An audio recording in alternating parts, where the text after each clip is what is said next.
Com a palavra, Sérgio Figueiredo, hoje, do Rio Grande do Sul, da cidade de Porto Xavier, a doutora Maria Odila me dá o prazer de estar fazendo um podcast. E hoje ela me confidenciou, inclusive, que é o primeiro podcast e ela me escolheu para estar fazendo essa entrevista. É uma satisfação muito grande. E eu gostaria já de começar perguntando, doutora, primeiro, um prazer, é uma satisfação imensa estar com a doutora aqui, conversando sobre a sua história, que inicia, né, com um vídeo que foi viralizado na internet, nas redes sociais, e tornou uma paixão muito grande, tanto para a gente que vai ouvir a história, que assiste o vídeo, quanto também para todos aqueles que têm como incentivo ou querem ter um incentivo para iniciar dentro da advocacia. Conte um pouquinho sobre você, fale um pouquinho sobre a sua história, para a gente poder estar vivendo isso junto com a colega. Bom dia, doutor. É um prazer estar aqui com o senhor. É uma alegria poder estar no Rio de Janeiro e participando desse podcast junto com o senhor. O senhor sabe que eu admiro muito o seu trabalho. A gente já teve outros contatos, né, virtuais. Marcamos alguma coisa e não foi possível, mas quis Deus que fosse este dia, esta manhã, que a gente pudesse se encontrar, então, e eu estar fazendo meu primeiro podcast com o senhor. Eu sou a doutora Maria Odila, eu venho de Porto Xavier, no Rio Grande do Sul. Sou casada, viajo com meu esposo. Sou avó do Luiz e do Levi, que está vindo, sou a mãe da Samara. Sou a sogra do Cleiton. Deus tem me abençoado muito no meu trabalho, mas nem sempre foi assim, doutor. Como o senhor já sabe, a gente já conversou nos bastidores, eu passei pelo sistema prisional nos anos de 2006, sofri uma condenação. Dentro do sistema prisional, eu me converti ao evangelho, me tornei uma pregadora missionária e concluí a minha faculdade. Quando houve a prisão, eu já estava na metade dela. Fui presa por contrabando, descaminho, sonegação fiscal, lavagem de dinheiro. Por muitos anos fui uma contrabandista de Muamba do Paraguai, nos anos 90. Foram 23 anos e tive duas profissões na vida, contrabandista e agora advogada. Mas sempre tive um sonho de estudar e isso aconteceu mesmo antes da prisão. Eu já comecei a faculdade nos anos 2000, 2002, por ali. E no ano de 2006 houve a prisão, eu estava na metade da faculdade. Foi uma grande operação chamada Operação Bola de Fogo contra o contrabando de cigarro do Paraguai. E eu fui presa para Porto Alegre, para a capital. Fiquei lá por 3 meses, depois voltei para a cidade onde eu vivia, que é Cerro Largo, próximo da cidade que eu vivo hoje, Porto Xavier. E cumpri minha pena no presídio de Cerro Largo. Em 2008 eu fui para o semiaberto, retornei para a faculdade. Por 2 anos eu fiz a faculdade indo e voltando para o presídio. Eu saía de manhã às 5h30 para trabalhar, às 6 horas eu pegava o ônibus, ia a Santo Ângelo, 00h15 eu voltava para a penitenciária. Final de 2009 eu fui indultada, final de 2010 eu me formei. E comecei a luta, então, para poder me inscrever e passar na prova da ordem. Passei na prova, aí eu não tinha um requisito do artigo 8º, que é a idoneidade moral. Passei por um julgamento em Porto Alegre, perdi o julgamento, me acompanhou nesse julgamento um grande advogado, que eu tenho uma alegria muito grande dele ter participado da minha história, enfim, Dr. Jean Severo. O julgamento deu errado em Porto Alegre, nós fomos a Brasília, Dr. Jean também me acompanhou lá, no ano de 2017. E no ano de 2017, precisamente em junho de 2017, 26 de junho, eu fui declarada idônea pelo Conselho Federal da OAB. Fui considerada apta para me inscrever no quadro da Ordem dos Advogados do Brasil.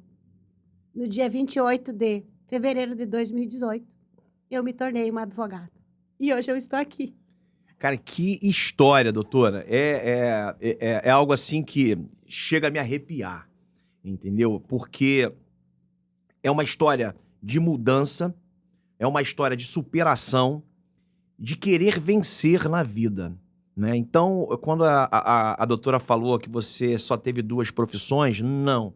a senhora sempre teve uma profissão: defender, fazer justiça. Obrigada, doutor. Então, não... Às vezes, acontecem, né, determinadas situações, ou Deus permite que isso ocorra para nos colocar no eixo. E foi isso. Então, a senhora sempre teve uma profissão. Primeiro, a bela oralidade, que lhe trouxe, né, de uma certa forma, muito mais sabedoria para o direito e saber, né, porque nos bastidores você vai contar um pouco mais sobre isso, de ser uma tribuna, entendeu?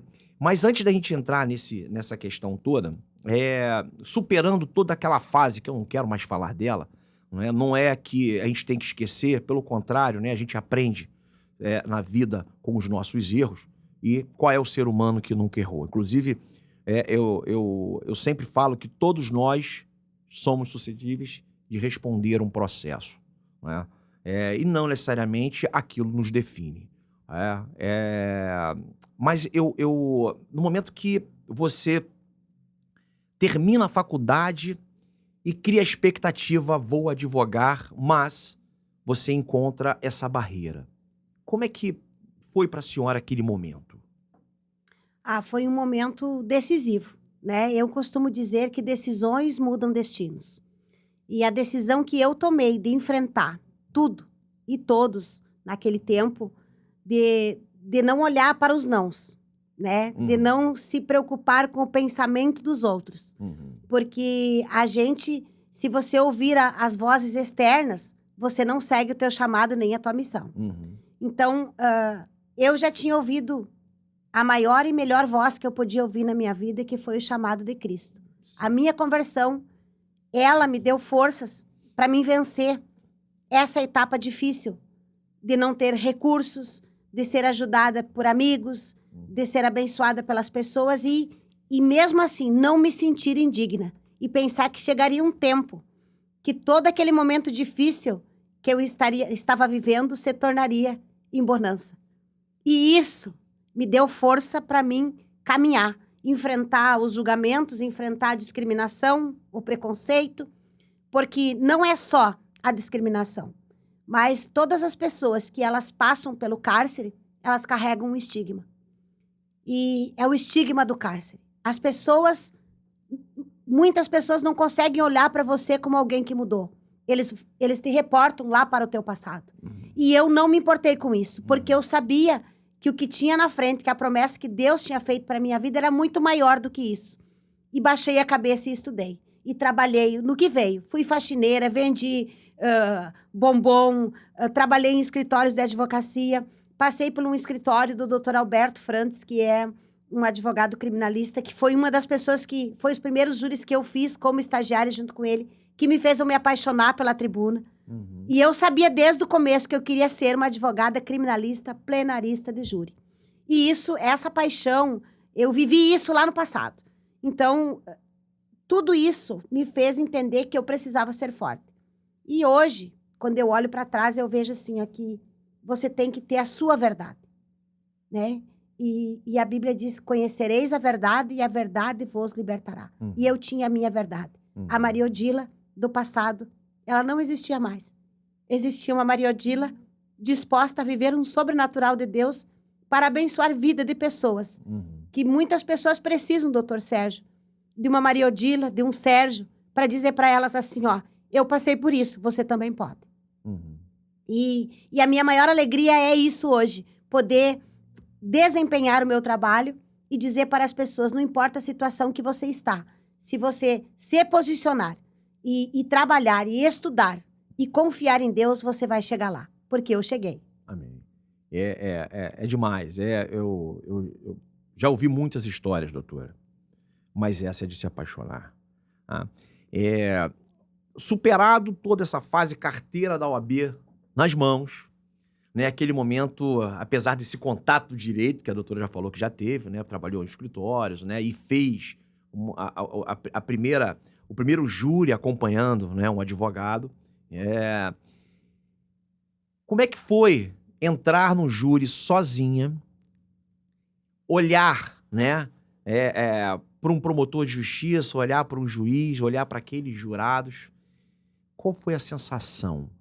O que aconteceu? O que veio na cabeça naquele momento? Doutor Sérgio, meu primeiro júri foi em setembro de 2018, na comarca de Montenegro. Era uma tentativa de homicídio. A promotora era uma mulher, a juíza era uma mulher, a advogada era uma mulher, tinha 5 mulheres como juradas. E quando eu cheguei ali, eu só sabia assim, eu quero isso aqui para mim. Eu, vendo a forma da acusação trabalhar e vendo no meu íntimo, assistindo o meu coração vibrar com a defesa, eu sabia que eu queria ser uma defensora de júri, uma advogada de júri. E Deus me deu o privilégio de ganhar esse júri. Eu não gosto de dizer ganhar, porque a gente não ganha júri, né? O júri é uma luta para todo mundo, é uma guerra, né? São pessoas que estão envolvidas, seja os familiares da vítima, seja os familiares do réu, seja o réu que está ali. Mas, enfim, deu defesa. O primeiro júri deu defesa e dali eu não parei mais, doutor. Foram muitos júris de lá para cá e cada júri, o senhor sabe, é uma experiência única. Cada júri é um momento único, porque são vidas que estão ali, né? Que você precisa dar tudo de si, porque as condenações, elas são altas, né? Sim. Normalmente qualificada. E um dia, na penitenciária, porque muitas vezes a gente tem no júri pessoas inocentes, né? Que estão ali, cometeram aquele fato em legítima defesa, e muitas delas, muitas vezes, são condenadas. Sim. Então, a gente sabe que, principalmente para mim, que sou uma advogada que passei por essa experiência, eu sei o quanto é difícil o cárcere. Imagina você ser inocente lá. Então, você dá tudo de si. E eu exerci ali a minha maior paixão. Me apaixonei. Foi amor à primeira vista. E estou aí hoje. Estou no Rio de Janeiro por conta do júri. Aí, olha só. É isso. Mas ainda vamos entrar nessa parte das redes sociais e tudo que está vivendo, que a senhora está vivendo hoje, que a colega merece, né? Obrigada, não há nada que a gente colha, né, que a gente não tenha plantado lá atrás, né? A lei da semeadura está aí. Então, é um presente que nós ganhamos. Não foi um presente que você ganhou, né? Porque lhe ver é uma satisfação muito grande. A oralidade, ela é perfeita. A sua forma aguerrida de exercer a profissão dentro, né, daquele palco das lágrimas é uma tarefa difícil. E aí eu lhe pergunto, como mulher, como tantos outros advogados em outras áreas, ou mesmo estudante de direito, que inicia a faculdade apaixonado pela área, né, criminal, né, pelo direito penal, porque são histórias que são contadas, narradas pelos professores, mas passou por algum momento na sua cabeça o receio ou aquela preocupação que todo estudante de direito tem, né, ou todo advogado tem, de militar ainda mais pelo fato de ser mulher? Houve em algum momento essa preocupação? Como é que é a sua relação, né, com os seus clientes para lhe assegurar o mínimo de segurança? Bom, doutor, quem vem da onde eu vim não tem medo de nada e de ninguém. Porque, na verdade, eu passei por momentos muito difíceis na minha vida e eu entendi que se Deus nos guardar, ninguém pode fazer mal para nós. Esse é o meu entendimento da Maria Odila. A Bíblia tem um versículo que diz assim, que se Deus não guardar a cidade, em vão vigia o sentinela. Então, eu confio plenamente em Deus, primeiramente, e depois no meu trabalho. Eu faço um trabalho ético, honesto, não engano meu cliente, né? Eu passo para ele a real situação dele. A gente não promete nada, a gente promete um trabalho com muito amor, com muita paixão. E toda pessoa que está em dificuldade, ali que você está defendendo, ela consegue sentir o teu amor pela tua profissão. E eu acredito que eu consigo passar isso para os meus clientes, quando eu estou desenvolvendo meu trabalho. Quando eu estou no plenário, por exemplo, meu cliente está lá em pânico e eu estou brigando por ele. E ele vê isso. Então, quando o cliente vê o teu amor pela tua profissão, o teu desempenho, o teu estudo pelo processo, porque tu tem que estudar o processo. Sim, né? claro. É a primeira coisa, né? tem que conhecer o processo como ninguém. Mais do que o próprio cliente, a história. Então, a gente estuda, a gente se prepara e a gente diz assim para ele, é uma coisa que eu uso sempre para os meus clientes, nós vamos lutar. Tu pode ter certeza que eu vou ser você lá, brigando, lutando, trazendo a verdade, a verdade da defesa, né? Porque a defesa tem a sua verdade dos autos, porque muitas vezes quando você analisa um processo e a acusação vem e fala, o jurado está ouvindo, parece que é aquela verdade. É uma coisa muito interessante. Quem está ali ouvindo também pensa que essa é a verdade. Aí a defesa vem com amor, com paixão e traz a sua verdade. E tudo vem às claras. E teu cliente consegue entender isso, mesmo que ele venha sofrer uma condenação, ele vê que você fez o teu trabalho, deu o teu melhor, tá tudo certo. Ah, perfeito, perfeito. Essa questão da verdade é algo muito interessante dentro, né, não só do júri, mas em qualquer defesa criminal, né? De qualquer defesa que você tenha que se dedicar. O estudo é algo que vai estar sempre com a gente está sempre estudando. Mas eu fiz um júri uma vez, onde a promotora, um cidadão já estava preso há 2 anos e 4 meses, e acusado de um homicídio, e eram 2, né, que estavam presos. Eu defendia um e uma outra advogada defendia o segundo réu. E a promotora, no caso do meu cliente, do meu assistido, pediu desculpa por ter pronunciado, né, porque lá na primeira fase não ouviu as testemunhas, né? Só que eu acho, primeiro eu tenho que ressaltar e parabenizar a promotora, né, por ter tido, né, pelo menos, né, ter reconhecido e ter pedido desculpa pelo erro ocorrido no judiciário e pelo próprio Ministério Público. Mas eu enfrentei esse pedido de desculpas um pouco, não vou dizer assim agressividade, mas eu fui mais contundente, né, com a palavra desculpas, porque nós temos que ter um cuidado muito grande e a defesa, ela tem o poder, né, de mudar a história, né, tem o poder de convencer. Primeiro que o magistrado, quando recebe processo, eu acredito que ele, né, tem ali uma parcialidade. Ele acredita, né, porque senão ele não teria recebido a denúncia.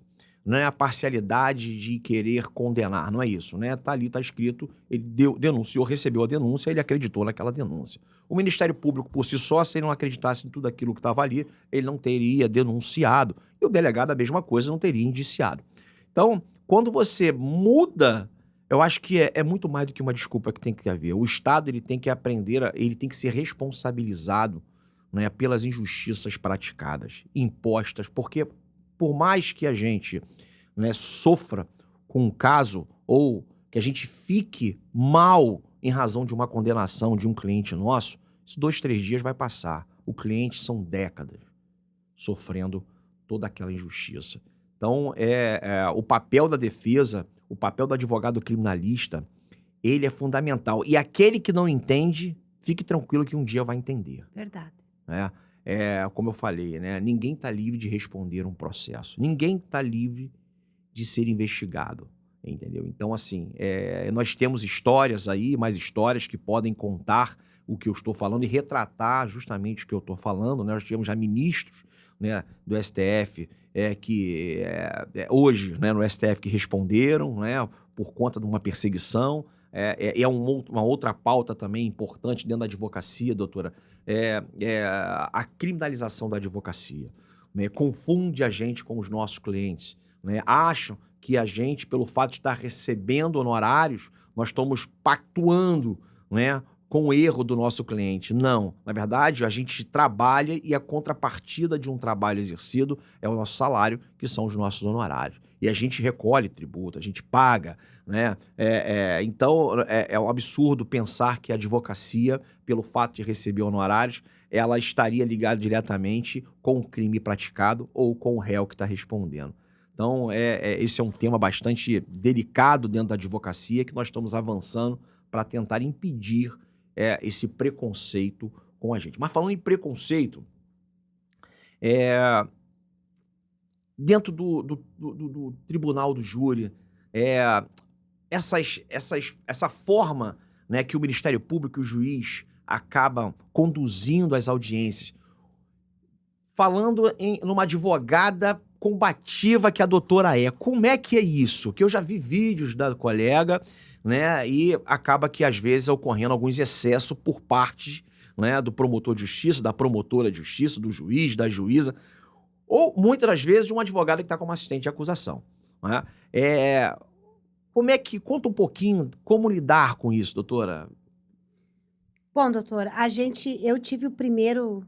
É inocência nossa pensar que a gente vai ser corajoso, aguerrido, vai lutar por alguém que está ali, que é o menos favorecido, que é o réu, e não vai sofrer, né, o preconceito, enfim. Isso não é só para a Maria Odila, isso é para qualquer advogado.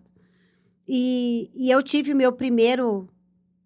a primeira situação assim em um júri, numa comarca do interior, um advogado assistente de acusação, mencionou o meu passado, mencionou a minha história. E aí o senhor imagina como é que foi. Foram 2 situações terríveis. No primeiro momento, eu até fiz um processo contra o advogado, e a segunda vez era o mesmo advogado. Ele disse que eu deveria estar não na tribuna, mas lá no presídio, lá na 285, que era o presídio lá da comarca que a gente estava. E no segundo momento, eu entendi isso, que eu não tenho como me livrar disso, né? Porque não é só pelo meu passado e nem pela minha história, é mais pela forma com que você defende. Porque o senhor sabe que quando a gente está fazendo nossa defesa, muitas vezes o senhor deve ter passado por isso, eles olham para a defesa e dizem assim, eles. Essa fala me deixa maluca. Eles não falam a defesa, eles dizem eles. Daí eles colocam o advogado e o seu cliente, né? Eu passei agora por isso na região de Cachoeirinha ali, também tem um vídeo que está circulando por aí, que foi terrível. O promotor se dirigia... Eles vão vir aqui, vão trazer uma conversinha, sem prova nenhuma. Aí começam a criar uma prova, né? E começam a dizer eles, menosprezar a defesa. Parece que a defesa é dispensável ali, né? Não explicam que ela é... Eu costumo fazer isso, doutor. Explicar que a defesa é indispensável para o jurado não pensar que a gente é figurante, né? Então, a gente faz todo, assim como tem a apresentação do Ministério Público, a defesa também se apresenta, é um hábito que eu tenho, contar, falar um pouquinho da defesa, dizer que ela é indispensável para a administração da justiça, toda aquela aulinha ali, bonitinha. Mas, hoje, se você se calar, se você não gritar, se você não erguer tua voz como defesa, você é moído pela máquina. Porque, infelizmente, essa marginalização da advocacia de pensar que você é o teu cliente, né? E eles fazem o jurado, eles querem convencer o jurado que parece que você cometeu o crime junto, que você não está ali como defesa. Então, é isso que a gente precisa combater. E eu tenho feito isso. Toda vez que acontece uma situação... Eu não importa o que vai acontecer dali para frente, mas eu procuro deixar claro que a defesa está ali para exercer o papel de defesa, que ela não tem nada que ver com o crime praticado, ou enfim, com o que está acontecendo ali. E isso dá uma briga tremenda, dá um vídeo bom, né? Porque... É claro, agradece. Inclusive, no final tem que agradecer, né? Obrigado, doutor, por ter levantado esse tema. Né? Até porque isso me rende algumas coisas nas redes sociais. Chamam a defesa de mentirosas, chamam a defesa de várias coisas, né? E quando você sabe, porque há um poder, né? A gente sabe que a promotoria está ali pertinho do jurado, está pertinho do juiz, e nós estamos lá perto do bandido. É aquela visão que se tem, né? E as coisas não são assim, né? A defesa... ela é um dos figurantes principais, tanto quanto o jurado, tanto quanto o juiz e tanto quanto o promotor, né? Nós somos defesa e a defesa tem que se posicionar. Não, essa questão do posicionamento, né? Isso é terrível. Eu tive uma audiência, eu fiz uma audiência uma vez e justamente foi naquela alteração onde teria, a partir de agora, a previsão legal de que nós estaríamos no mesmo patamar, né, geográfico do juiz e do promotor de justiça, do MP. E aí o juiz, né, debochado, né, querendo, né, não concordando com esse posicionamento, com essa alteração que houve, e ele chega e pergunta, doutor, já que houve essa alteração da legislação, você vai querer uma cadeira aqui em cima também? Mas eu vi, né, eu sentia que a postura dele era mais tirando, né, fazendo uma sátira, né, não concordando com a legislação, do que aplicando de uma forma, né, urbanizada, né, aquilo que está previsto em lei. E aí, eu percebendo aquilo, eu falei para ele assim, não, excelência, o meu lugar é ao lado do necessitado. Vossa Excelência tem um bom salário, o Ministério Público tem um bom salário, tem um bom cargo, né? Você tem uma postura diferente de quem está sentado aqui com a cadeira esperando o julgamento. Então, o meu lugar, não que não seja em cima, né? Porque nós todos temos a mesma paridade, mas o meu lugar é ao lado de quem precisa. E nesse momento, e daqui para frente, como sempre será, vai ser ao lado de quem precisa. É óbvio, não foi com esse tom, né? É um tom, até porque minha voz é um pouquinho alta, um decibéis, né, que às vezes incomoda. Mas você vê, né, que o preconceito e a discriminação não só com aquele que está sendo julgado, mas com aquele que está defendendo quem está sendo julgado. É uma preocupação muito grande. E aí eu levanto uma bandeira muito importante hoje, a nível nacional, para que combata essa criminalização da advocacia, né? Que passam a respeitar um pouco mais, que seja aplicável dentro, né, de um desrespeito, de uma violação de um direito do advogado, as leis pertinentes. Então, a lei de abuso de autoridade, o nosso código de ética, o respeito às nossas prerrogativas previstas no nosso estatuto, isso deve ser respeitado. E devem ser, né, punidos com todo o rigor da lei, porque a lei é para todos. Concorda, doutora? Absolutamente. E, assim, avançando um pouquinho mais dessa questão do Tribunal do Júri, dentro desses vídeos todos que viralizaram, né, essa conduta combativa que a doutora tem, esses contratempos com o Ministério Público, essas ofensas. A senhora narrou aqui agora que tocam no seu passado como uma forma, né, de tentar lhe ofender. Eu entendo que, na verdade, é um desespero, né, de quem está acusando, para tentar destabilizar, porque você está conseguindo, apesar de a gente não gostar de falar em vencer, em ganhar, né, mas eu já vejo que eles percebem que a coisa está ficando ruim para o lado deles e eles precisam se estabilizar para ver se consegue ali mudar o pensamento do jurado. Isso consegue lhe tirar, naquele momento ali, a concentração daquilo que você está fazendo? Doutor, eu tenho vivido isso diariamente nos júris. Quando eu comecei a fazer júri, na verdade, é desestabilizar e descredibilizar a Sim, defesa para o sim, jurado. sim. Esse é um dos fatos mais importantes. No começo, eu seguia falando, tentando acompanhar meu raciocínio e deixava essa voz para trás. Aham. Mas agora eu não consigo mais. Agora eu preciso parar. Agora eu paro tudo e começo a brigar. Aham. Não, eu não...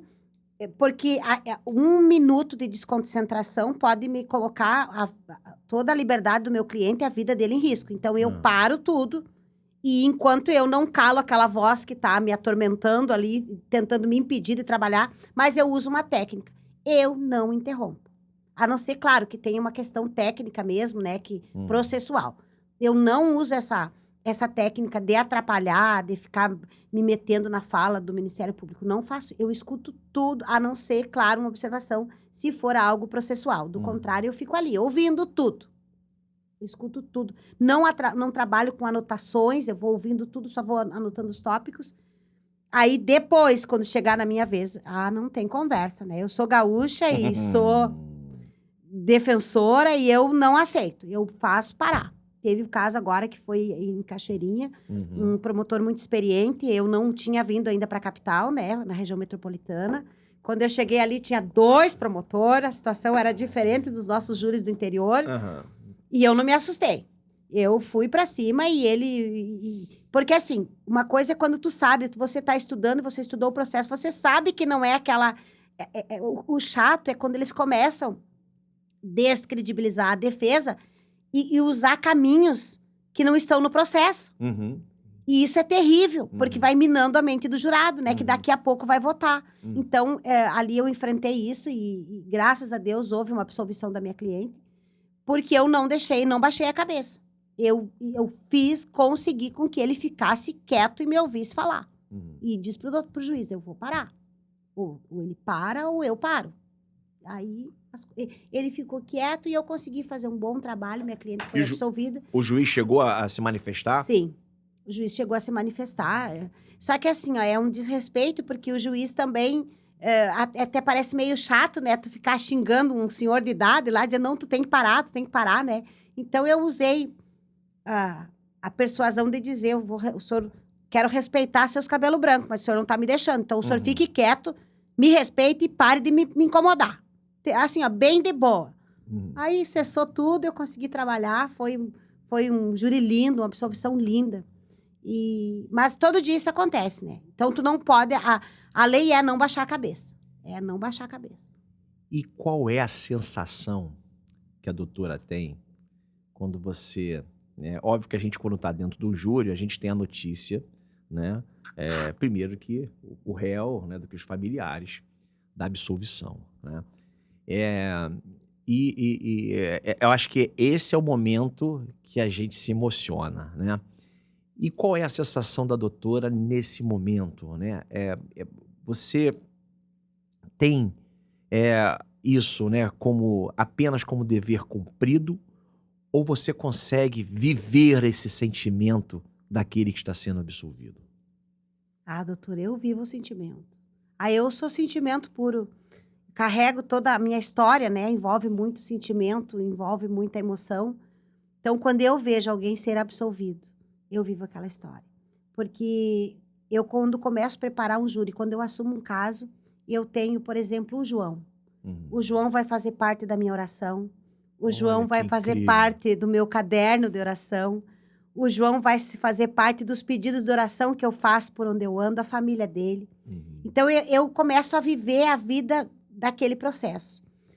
E eu não tenho tantos ainda, mas eu conheço cada cliente, cada história. Então, quando chega o momento do João, por exemplo, que é o exemplo que eu citei, e eu vivi ali no plenário fazendo aquela defesa, e quando sai a absolvição dele, cara, isso não tem palavras.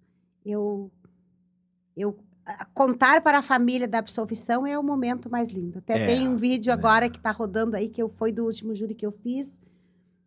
Não tem palavras. A gente se sente, assim, recompensado, né? Aí a gente descobre que a gente não advoga por honorários, que a gente advoga por amor. Exato. Eu acho que não é o melhor abraço do mundo, mas naquele momento ele é um abraço satisfatório, né? É o reconhecimento.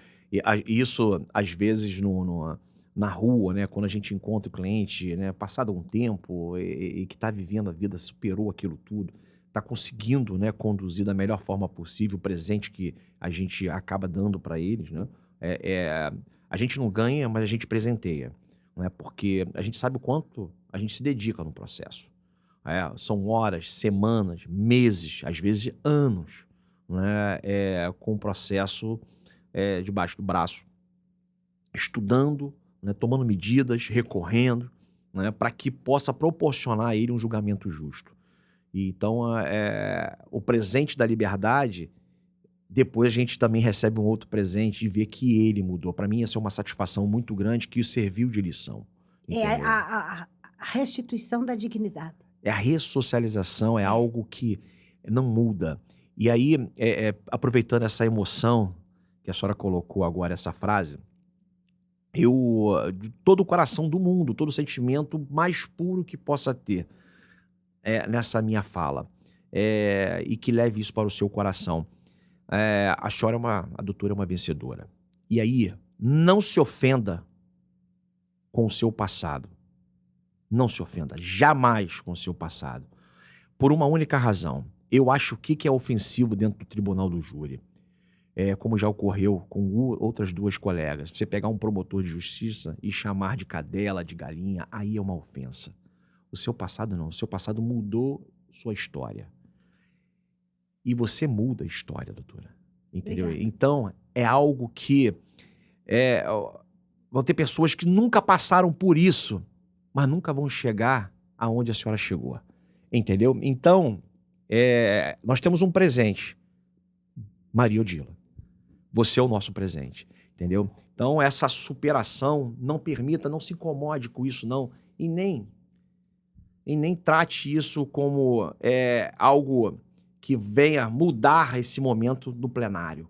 a sua fala, a sua concentração. Descasca. Nós não somos... nós não temos que guardar nada de ruim, tem que colocar para fora.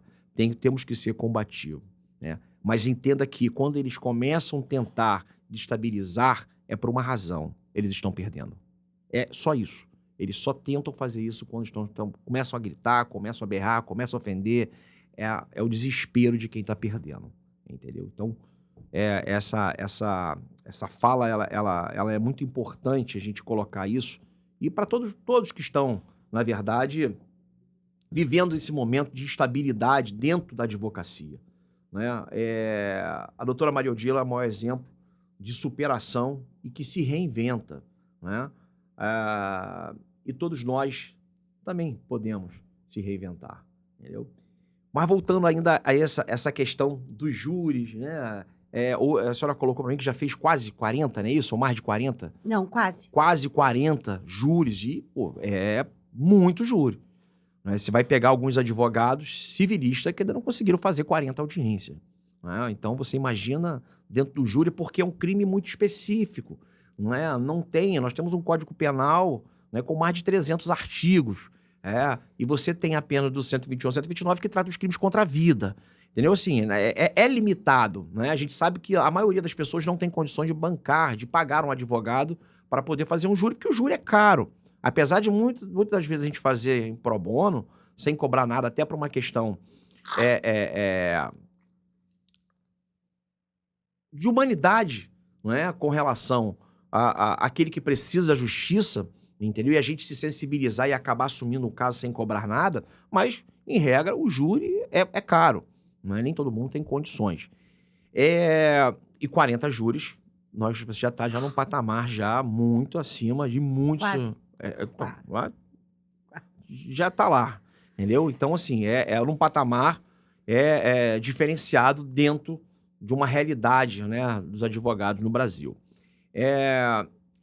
Hoje, com relação à advocacia, com relação às suas pretensões, fica somente no júri, vai vir para a defesa da advocacia também, tem pretensões com relação a isso, porque é uma história perfeita, né, e que deve ser compartilhada com todos nós, não só na história narrada, né, mas na briga da conquista pela advocacia. Tem projetos com relação a isso? Como é que tá?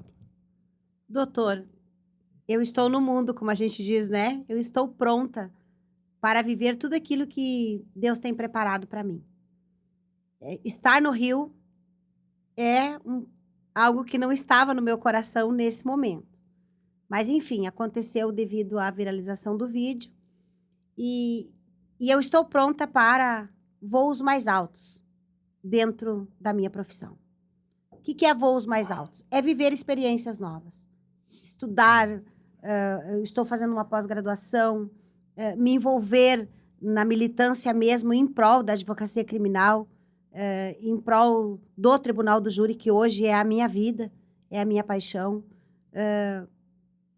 E sim, doutor, eu quero viver tudo isso que Deus tem proporcionado para mim e servir também de bênção para os meus pares, né? Aquelas pessoas que precisam de uma experiência como a minha. Eu recebo muitas mensagens assim: doutora, eu tenho muito desejo de atuar na área criminal, mas a família me diz que é perigoso. Aí eu respondo a essas pessoas, digo, não é perigoso. Aí é esse tipo de trabalho. Um advogado que tem desejo de atuar no Tribunal do Júri, mas, enfim, tem medo de ir lá, né, de enfrentar. Então, tu dizer para ele, estuda, te prepara, vai ter sempre a primeira vez. O senhor que me apresentou esses seus projetos que o senhor tem, se o senhor me convidar, claro, vai ser uma honra estar lá. Eu estou pronta. Eu sou uma guerreira que está pronta para a guerra. Na verdade, eu conheci uma advogada e ganhei uma amiga, entendeu, doutora? Então, assim, eu gosto dessas histórias e fico muito feliz de identificar, né, essa forma combativa, porque é muito raro você encontrar advogados que estão, né, dispostos, né, a ser combativo. Primeiro, a preocupação que eles têm, né, de que eu tenho outros processos dentro da comarca, né? Eu posso estar prejudicando outro cliente. Ah, pô, não faz isso não, olha só. Isso você vai acabar se prejudicando, entendeu? Então, quando você encontra um advogado que é combativo, aperta a mão, traz ele, porque é um par diferente.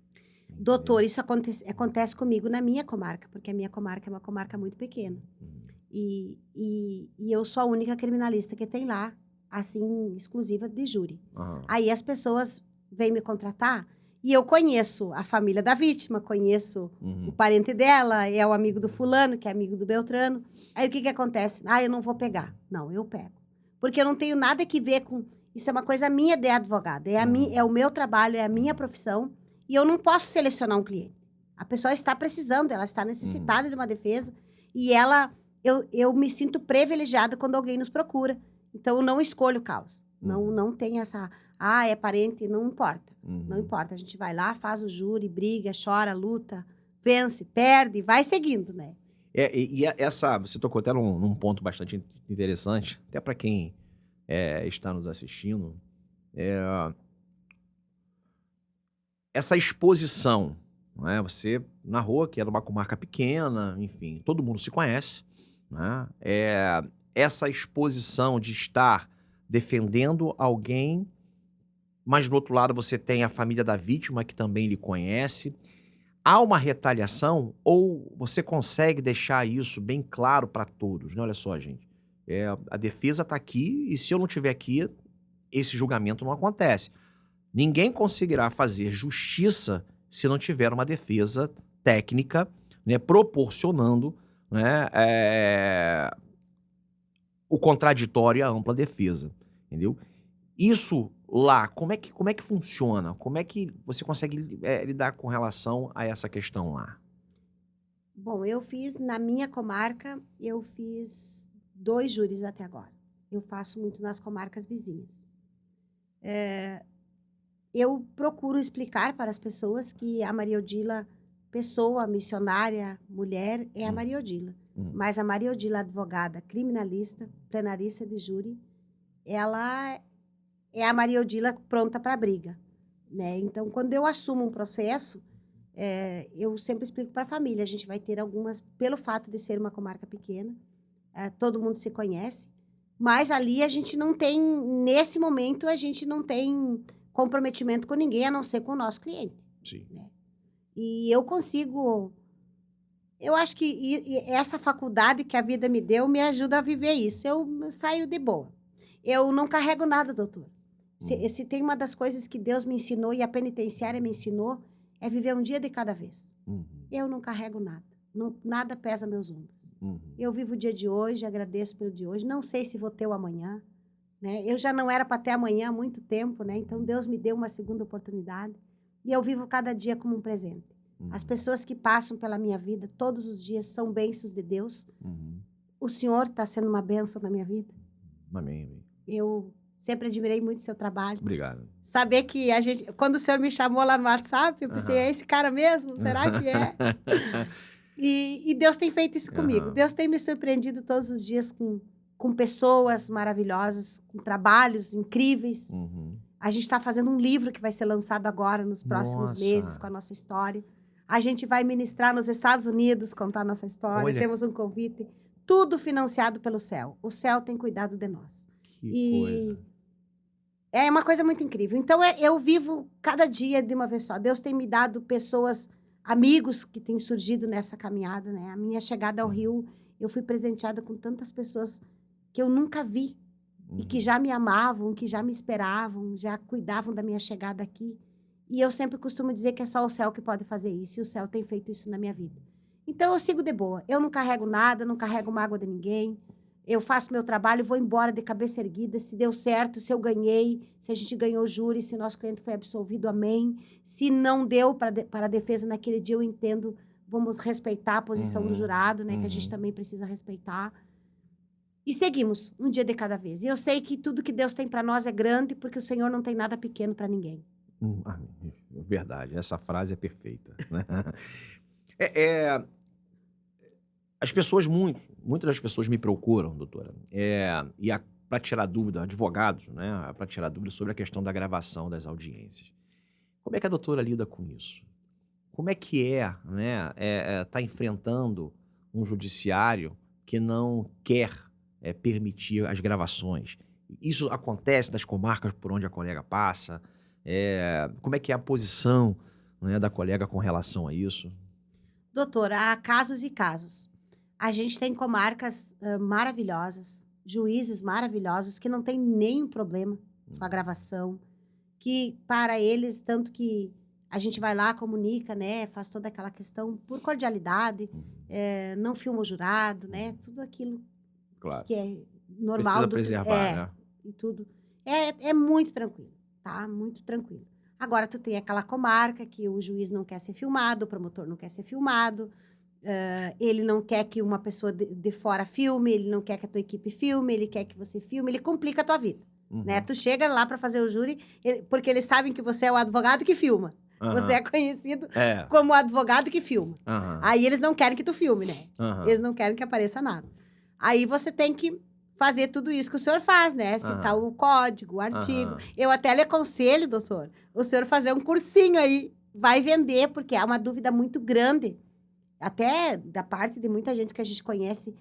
Até que ponto você pode brigar pela gravação, né? A gente sabe que ela é totalmente admitida pelo código, coisa e tal.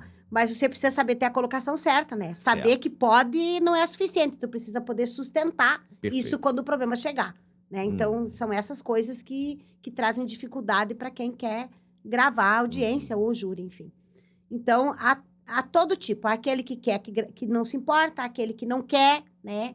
Porque ele, certamente, quando ele não quer, porque ele quer ser arbitrário, né? É uma questão bem importante isso. É a história da câmera da farda, na farda do policial. Quando ele não quer que filme é porque ele quer ser arbitrário. E aí você tem que se preparar quando começar a ter essa dificuldade. Então, eu tenho vivido isso de boa. Se não dá para fazer tudo, eu faço um pouco, né? Mas eu sempre deixo o meu celular gravando. Nem que seja só em áudio.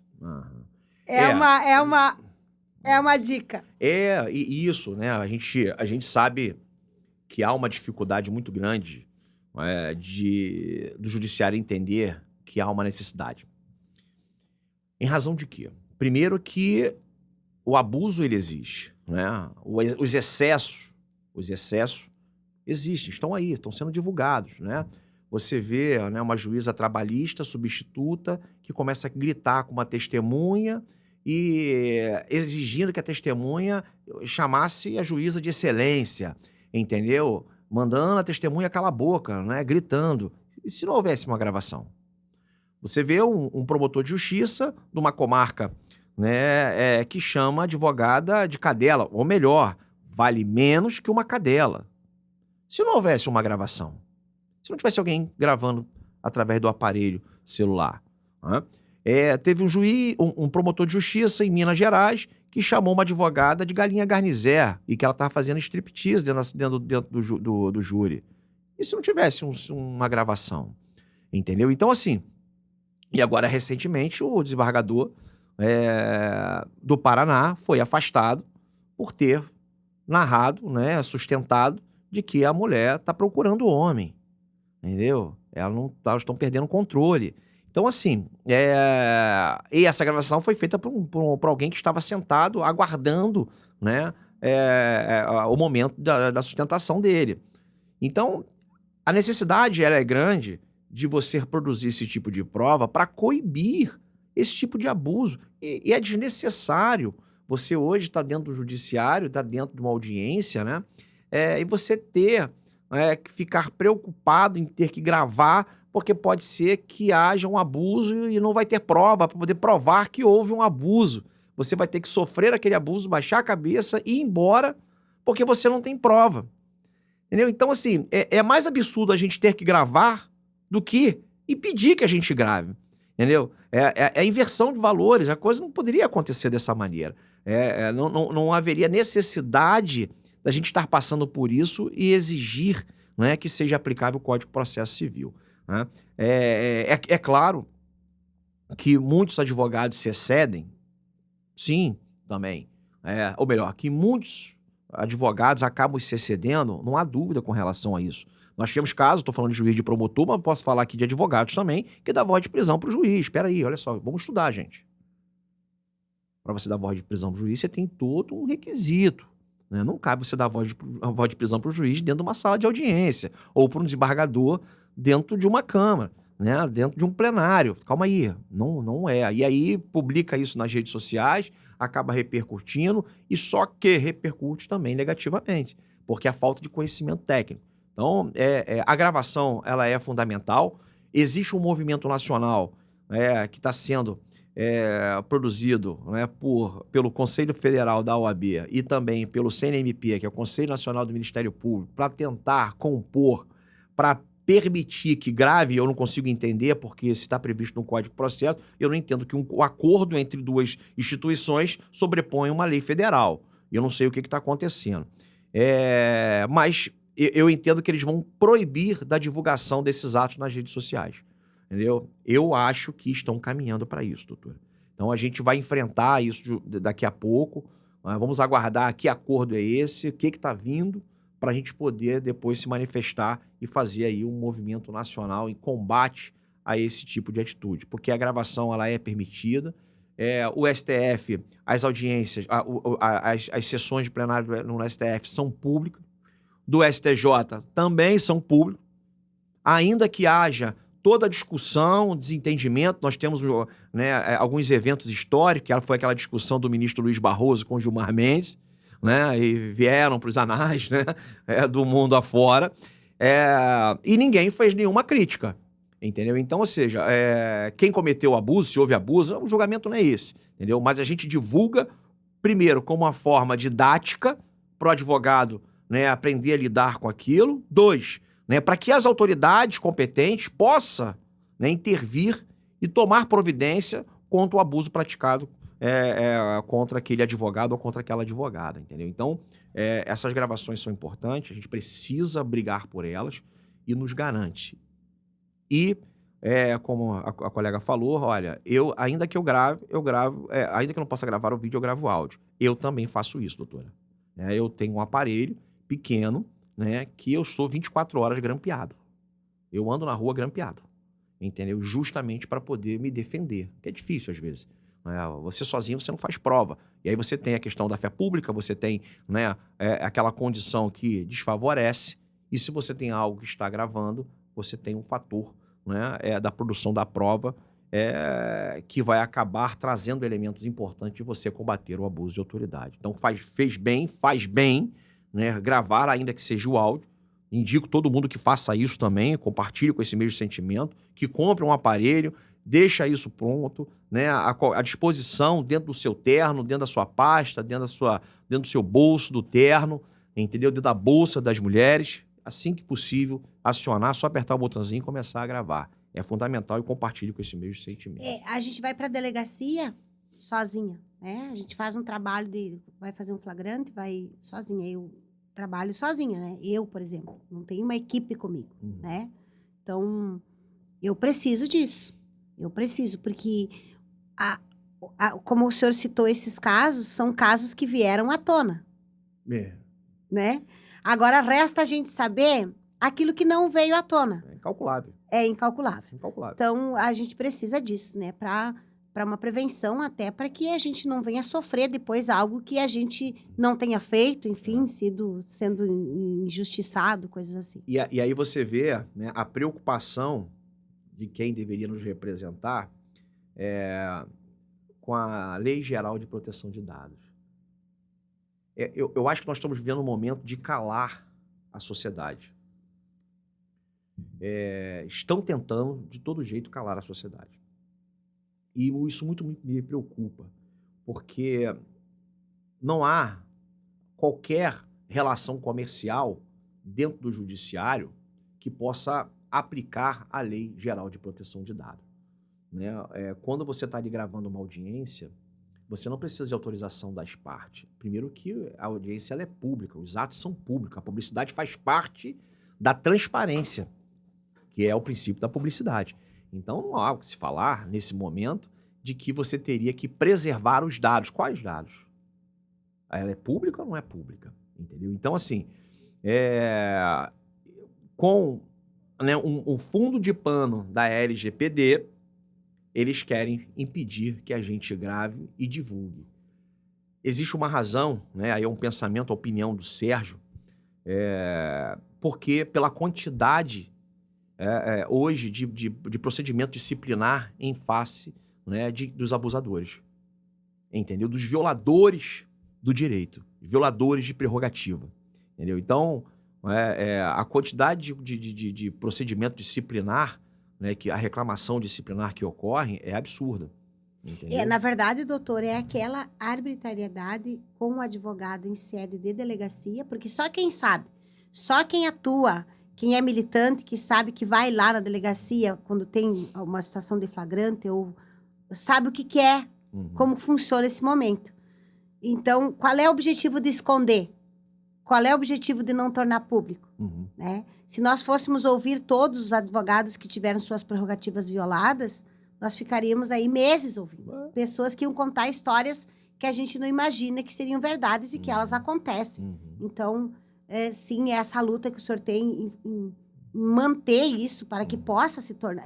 Porque, na verdade, como o senhor disse, a gente só precisa cumprir o código, né? Sim, é simples. Não tem... É aquela história, para os civilistas, né?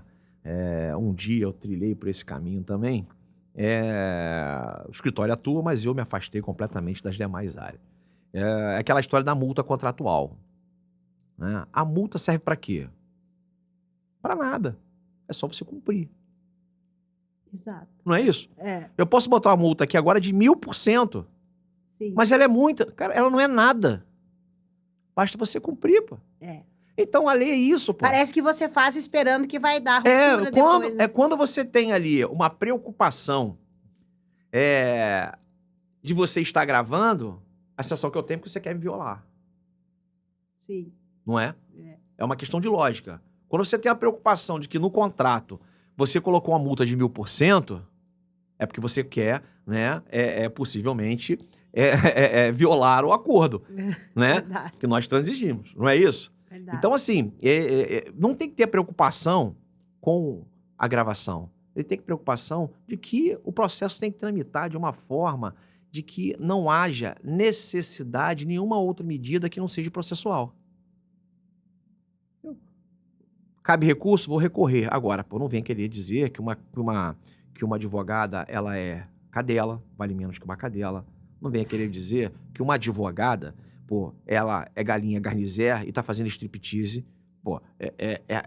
Foge de um senso absurdo, um desrespeito que vai além. Vai além de uma ofensa. Foi o que aconteceu, doutor, comigo, quando no primeiro ataque que eu tive do colega, né, no júri. Ele me disse para mim, você é uma contrabandista bandida.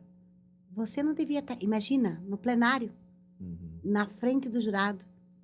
Aí, se eu não tenho uma juíza garantista, se eu não tenho se eu não estou filmando, ainda que tenha a própria gravação interna, né, do TJ, que a gente usou nesse meu caso, foi uma fala infeliz, né, que foi... Depois eu entendi que ela foi para poder mesmo levantar estas questões, né, de ter o direito de estar filmando, gravando. A gente tinha ali. É isso aí. Não tinha... E se eu não tivesse? Aí eu ia ter que contar que foi dito. E quem prova? E quem prova? Aí eu tenho que fazer, né, transformar um processo seria apenas de execução de uma ação de conhecimento. Exato. Entendeu? Olha a dificuldade que seria. Eu tenho que ouvir prova testemunhal. Não, ele chamou e cada um vai narrar de um jeito. Exato. Entendeu? E quando você tem, naquele momento, no calor da emoção, uma frase sendo proferida de forma ofensiva, você tem a valoração da frase. Ela por si só não precisa de mais nada. Na verdade, a petição inicial indenizatória, ela só precisava constar o seguinte, lá embaixo, o link da ofensa, o cabeçalho direcionando ao juiz competente, a autora da ação, o réu da ação e mais nada. Porque tá tudo e embaixo ali. o pedido de condenação. Acabou. Eu não preciso de mais nada. Uma economia processual. Entendeu? Antecipação de julgamento da lide, se for indenizatória, entendeu? Excelência, aplica aí se tiver que para não persecução penal, se for criminal, ou então uma suspensão condicional do processo. Só precisa condenar, porque não tem mais o que te falar. Sim. Entendeu? Então, assim, a gravação, ela se torna essencial. É uma prova que não deixa dúvida para nada. Porque a mesma coisa de eu falar... Nós tivemos um caso agora recente no Rio de Janeiro de um atropelamento que houve ali na Lúcio Costa, né? Que um casal acabaram de casar, entendeu? Estava no evento do casamento e ele foi pro hotel e ele sai do hotel para poder passear, né? Caminhar na praia e ele é atropelado e a pessoa que atropelou fugiu. Não parou para prestar o socorro, né? Se você narra uma história dessa, né, sem olhar todo o contexto, né, não tô dando nem mérito a nada, não, né? Mas você fala, cara, que tristeza, né? Porque é muito triste, né? Você ter no dia, né, do casamento, você perder a pessoa que você ama, né? Pô, quem é que não fica estarrecido com um cenário desse? E aí, mas tinha imagem. Aí, quando você vai ver a imagem, tirando o evento da alta velocidade, né? Tirando o evento de que ele não parou para poder, né, prestar o socorro, enfim. Não sei se ele estava se ele tinha bebido ou não, eu não conheço nada do caso. Mas você vê que ele tropeça na esposa, que quando o carro passa, ela trava. A impressão que dá é que ele tropeçou e caiu. E o carro foi e atropelou. Se não tem uma câmera, como é que você faz um júri desse? Verdade. Então, a câmera é essencial. A câmera é importante para tudo. É uma prova inequívoca de um fato que ocorreu. Seja para ofensa contra, né, o advogado, seja até mesmo um excesso praticado do advogado para o promotor, para o juiz, que acontece também. Entendeu? E é preciso manter. É preciso ter essa manutenção. O que não pode é não ter em razão da pretensão de violar. Né, da certeza que vai acontecer uma violação. Sim. Né? E esse advogado, eu espero que ele esteja respondendo, doutora. Ah, sim. Entendeu? Está. E se precisar de mim, eu sou o seu advogado, né? Estarei junto com você para poder fazer uma sustentação, para poder estar nessa audiência e vou até lá. Porque para mim não tem coisa mais doída do que ver um advogado lutando contra um outro advogado. Entendeu? Ofendendo um outro colega. Então, se ele fez isso, ele tem que pagar por isso. É uma das coisas que eu vejo na advocacia, é a falta do corporativismo. Ali na audiência, nós não somos inimigos. Nós estamos em posições diferentes em razão de escolhas. Né? Se eu quisesse estar como assistente de acusação, eu estaria. Bastava me contratar. Mas eu estou pelo réu em razão de uma contratação. Mas isso não me faz ser inimigo de ninguém. Né? E quando você se depara, né, o tratamento dessa natureza é muito triste. E aí a gente precisa ter um pouco mais de corporativismo, porque eu não vejo médico laudar contra médico. Verdade. Nós estamos acompanhando a briga que é hoje para a aplicação do juízo de garantia. Nós temos uma lei de abuso de autoridade que quem denuncia é o promotor e quem julga é um juiz. Quem é que vai? Né? E é uma luta até, inclusive, do nosso professor, né? O Aurélio Lopes, que fala sobre isso, né? O próprio ofensor que vai ser julgado pelo seu par. E como é que fica tudo? Como é que fica? Né? Será que vai haver aí uma imparcialidade no julgamento? Entendeu? Então são dúvidas que a gente cria na cabeça por conta do corporativismo. E nós não temos esse corporativismo. Isso é que eu fico triste dentro da advocacia. A minha luta de combate contra os abusos, ela já começa na própria casa. E eu vejo isso acontecer direto dentro da nossa própria casa. Então, peraí, vamos tentar ser corporativista, pelo amor de Deus. A gente já tem uma briga tão grande no judiciário, por que a gente vai brigar contra os nossos colegas? Qual é a razão de eu falar dentro de um plenário do júri de algo que não faz parte do processo, que traz uma ofensa para uma colega que está ali? Sim. Né? Mas aquilo que eu falei para a colega, na verdade, esse é o grito de desespero de quem está perdendo. Sim. Né? A gente sabe como é que as coisas funcionam lá Sim, dentro. Então, verdade. não tem ofensa. Mas não ter ofensa não quer dizer que não merece a resposta. Verdade. E a colega faz bem isso, entendeu? Vai para dentro, sem baixar a cabeça e engole. Engole. Coloca todo mundo no seu devido lugar. Como eu vi o vídeo que a doutora me encaminhou ontem, perfeito. Perfeito. Entendeu? O promotor tentando e colocou ele no devido lugar dele e ficou quieto. Vai falar mais o quê? Mentiroso é você. Você que está mentindo. Quando ele chama de mentirosa. Porque tu tem uma linha de raciocínio. Claro. Né? Porque a gente não é criança e nem inocente de pensar que tu vai trazer uma falta de verdade e que isso vai se sustentar ali. Uhum. Porque é processual, né? Tudo que você tem ali é processual. Então, você tem que estar preparado para esses ataques absurdos. Porque são ataques absurdos que você sofre. Mas eu, graças a Deus, eu aprendi a lidar de bem com isso e sigo firme e tô aqui. Hoje. Eu fico feliz. E aí eu costumo fazer uma pergunta que ela é muito difícil de responder. Mas eu gosto de ouvir do coração, entendeu? Da doutora Maria para a doutora Maria. O que você diria para ela? Ah, doutor. Tu conseguiu, Maria. Tu conseguiu. Foi difícil, foi árduo, foram muitas escolhas, indecisões e ter que escolher naquele momento e saber que você escolheu o caminho certo. Se eu olhar para trás e eu tivesse que dizer para mim mesma, eu não encontro mais a Maria do passado. Essa Maria, ela não existe mais. Ainda que algumas pessoas tentem me encontrar e conversem comigo como se essa Maria existisse, ela não existe mais. Primeiro porque a Bíblia tem um versículo que diz assim, que o Senhor, ele pega as nossas transgressões e ele lança elas no mar do esquecimento. E ele não se lembra mais. Então não tem mais por que a Maria se lembrar. Quando eu me lembro disso tudo, é para deixar grande o que Deus fez na minha vida. E é para poder servir de testemunho para outras pessoas que neste momento, doutor, estão vivendo o que eu vivi. E que se sentem sem saída, num fundo de poço, pensando que talvez só aquele momento difícil que tem para ela. E ficam cavando para baixo. Uhum.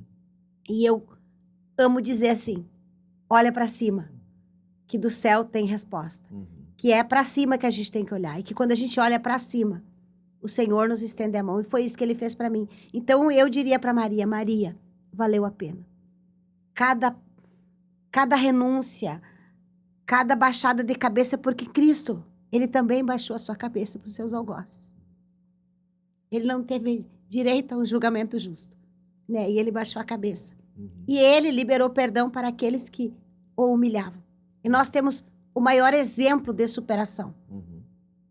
Porque ele sabia que o que tinha, a missão dele era muito maior do que aquilo. Uhum. Então, eu diria para esta Maria também, que foi tudo muito difícil, mas o gosto do que a gente vive hoje, esse momento aqui que eu estou tendo com o senhor, saber que eu estou do lado de talvez dos maiores criminalistas do Rio de Janeiro, me ouvindo minha história, enriquecendo a sua vida com a minha história, que o senhor possa contar para os seus clientes que talvez tenham um sonho, sujaram o seu nome, tem o estigma do cárcere na vida. Como é que eu posso me tornar um advogado? Eu tenho a Maria Odila lá, eu conheci uma advogada. Isso para mim não tem preço. Então, o que eu diria para Maria Odila é, continua caminhando, Maria Odila, que o céu é o teu destino. Que história, que palavra, é algo emocionante, doutora. A doutora colocou que tem uma filha, é isso? Qual a idade dela? A minha filha hoje tem 35 anos. 35 anos? É casada, é dentista, está grávida do Levi, de 6 meses. Tem o neto Luiz, que o Luiz tem 9 anos, é o meu ponto fraco. Quem tem neto sabe que os netos são os pontos fracos dos avós. Tem o meu genro, Cleiton. Sou casada, meu esposo trabalha comigo, viaja comigo, é meu companheiro, meu parceiro, o Dilmar. O meu escritório, trabalho com muitos advogados parceiros, atuantes em outras áreas. E eu não tenho um escritório meu. Meu escritório são das pessoas que trabalham comigo. Hoje elas estão lá, estão tocando. A doutora Amanda, que é a chefe do escritório quando não estou. A Jana, que também está se tornando advogada. São pessoas presentes, doutor. A nossa vida é composta por pessoas e tem pessoas que são presentes. E Deus me deu muitos presentes. na minha vida. Amém. Amém. Eu fico feliz. Eu acho que eu ganhei um presente. Ontem foi um dia de inúmeras vitórias na minha vida. E hoje eu vou estender esse dia de ontem, entendeu? Porque estar aqui ao seu lado, ouvindo a sua história e saber o quão você é importante pra gente, pro criminalista, entendeu? De entender a essência da vida, né? A essência da superação, a essência de buscar os objetivos. Eu tenho uma frase, né, que eu aplico muito no meu dia a dia, quando a gente não sabe onde quer chegar, qualquer lugar serve. Então, quando a gente sabe, o céu é o limite. E a doutora está nessa segunda frase. O céu é o limite. Obrigada, entendeu? doutor. Então, eu tenho essa honra, tenho e vou sempre ter essa honra de estar ao seu lado acompanhando a sua história. Nós temos alguns quilômetros de distância, mas desde já eu já deixo o convite de fazermos juntos um júri. Amém. Entendeu? Então, o convite é meu, né? Quem tiver um próximo júri, né? A gente vê se consegue ter um júri próximo, né? Para que possa compartilhar as nossas agendas. Eu vou ter a honra de estar presente, sentado ao seu lado, né? Como telespectador. Eu quero aprender. Obrigada, doutor. Tá bom? Porque você é merecedora de cada segundo de conquista que vem para sua vida, doutora. Obrigada. Tá? A gente segue, né, para o nosso encerramento aí com relação a tudo aquilo que a gente já conversou. Eu gostaria de estar deixando, doutora, a importância da advocacia para a sociedade. Como a colega sabe, atua e reconhece isso, né? Porque a advocacia criminal é uma advocacia única. Ninguém sabe o que a gente passa. Nenhuma outra área sabe o que a advocacia, o que a sociedade passa. Né? A importância que é do advogado criminalista.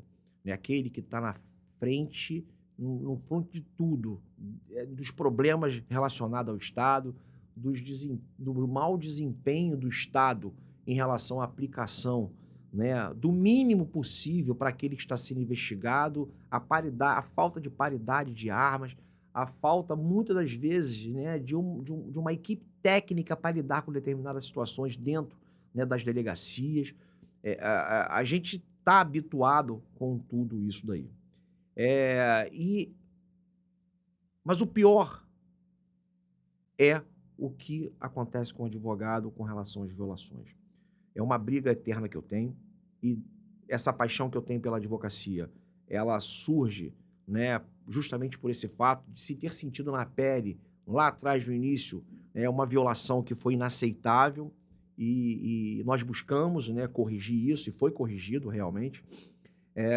E aí eu começo a levantar a bandeira da advocacia criminal. Eu faço o seguinte cálculo, doutora, nós temos hoje um Congresso Nacional sem um advogado trabalhando pela advocacia. Nós temos hoje quase 1,5 milhão de advogados no Brasil. Nós temos mais advogados do que médicos. Nós temos 580 mil médicos para quase 1,5 milhão de advogados no Brasil. Se eu hoje pegar você na rua, que tem uma filha, que tem um genro, que tem um neto, né, que está grávida, e tem você, tem seu esposo, mas se você buscar mais um pouquinho, você tem 10 pessoas dentro que envolvem você. Eu estou falando em 15 milhões de pessoas, ou seja, são 15 milhões de votos. Estou falando em 15 milhões de votos. Se um presidente da República foi eleito com 50 e poucos milhões, eu estou dizendo que 25% dos votos de um presidente da República veio da advocacia. E nós não temos uma representatividade no Congresso Nacional em prol exclusivamente da advocacia. E nós precisamos mudar isso. Por onde eu passo no Brasil, eu deixo isso plantado no coração de cada estudante de direito, de cada advogado, da importância que é de estar dentro do Congresso Nacional, participando daquilo que mais a gente precisa, defender a prerrogativa, defender o advogado. Porque é lindo na Constituição a previsão de que o advogado ele é essencial à administração da justiça. Mas é mais bonito ainda ter isso na prática. E é o que não acontece. Então, esse é um projeto que eu quero trazer à doutora, entendeu? Para participar disso junto comigo. E em cada estado, o objetivo é em cada estado, em 2026, ter essa representatividade dentro do Congresso Nacional. Tá? Então, é um convite que eu já deixo, já faço em público, entendeu? E quero ter, né, a colega também dentro dessa briga para poder defender o advogado. Presidente da OAB de Porto Xavier, Rio Grande do Sul. Ó, vocês estão perdendo, porque uma grande advogada, aguerrida, combativa, e deve estar nas prerrogativas daí. É preciso ter bons advogados brigando, principalmente na área criminal, principalmente quando é tratado, entendeu? Dessas violações que são praticadas diariamente, muitas das vezes veladas, muitas das vezes não chegam a público, entendeu? Porque não conseguiu gravar, porque não foi permitido ou que foi de forma velada praticada a violação. Então, presidente, e oriento a deixar a doutora Maria Odila participar das prerrogativas daí da comarca. Doutora, encerramos, vamos tentar para o nosso encerramento aí, o que você gostaria de deixar de aprendizado para todos os estudantes de direito e advogados que querem seguir na área criminal. Fica à vontade para poder falar. Doutor, primeiramente eu quero agradecer a Deus por essa oportunidade, porque sem isso eu não estaria aqui, sem a força do céu. E depois eu quero dizer para o senhor que eu estou muito feliz, que eu fui abençoada essa manhã. Eu estava orando a Deus por um podcast, pedi para várias pessoas que eu precisava, que muitas pessoas querem ouvir a história e não tenho nada gravado lá. E o Senhor me presenteou com essa maravilhosa oportunidade de estar sendo entrevistada pelo senhor, Dr. Sérgio. Muito obrigado, muito obrigado. Eu sou encantada com tudo que eu já sei do senhor e ouvindo o senhor falar hoje com tanta perfeição, tanta técnica, tanto amor no coração, pela advocacia criminal, pelo tribunal do júri, pelos seus pares, no interesse em defender os seus pares. Pode contar comigo. Eu não sei em que eu posso ajudar, mas as pessoas inteligentes, elas descobrem para nós uma utilidade. Claro. Né? Então, o senhor fica à vontade aí para dizer assim, doutora Maria Odila, eu quero te colocar fazendo isso e eu vou lá desempenhar meu trabalho. Muito obrigada pela oportunidade, doutor. O senhor não sabe o quanto foi importante para mim. Aí, para os estudantes, para os advogados que querem trilhar a advocacia criminal, eu quero dizer para você que é um caminho árduo, difícil, mas apaixonante. Viver essa paixão todo dia, tu estás no limite do estresse, quando você atinge o teu objetivo, você relaxa, você dorme, no outro dia você começa tudo de novo, às vezes pela madrugada. Não tem hora, né? A liberdade, ela é um bem da vida que a gente é indispensável, né? Depois da vida, a liberdade. Sem liberdade não tem vida. E nós somos lutadores como é que eu vou dizer assim? Restabelecedores de liberdades. Liberdades muitas vezes injustas, liberdades que são cerceadas, enfim. Eu quero dizer para ti que você, estudante de direito, advogado que quer se tornar um criminalista, aqui no Rio de Janeiro eu aprendo com o Dr. Sérgio. Ele é muito bom nisso. E vá lá, estude, se prepare e enfrente a vida e não tenha medo. Seja corajoso. Seja forte e corajoso que vai dar tudo certo. Não. Doutor, muito obrigada e que Deus te abençoe. Amém. Eu só vou fazer só um adendo. Na verdade, fica fácil você ter alguém ao lado e escolher quando você tem uma pessoa inteligente. Entendeu? Então, obrigada, doutor. Flui de uma maneira muito mais tranquila, tá? Então, pessoal, mais um podcast com a doutora Maria Odila, com a palavra do doutor Sérgio Figueiredo. Um abraço e curta a gente. Seguem, por favor, a doutora Maria Odila lá no Instagram. Vai estar, né, na legenda depois, né, o perfil dela. E vamos aí estar divulgando para que todos conheçam a doutora Maria Odila. Forte abraço.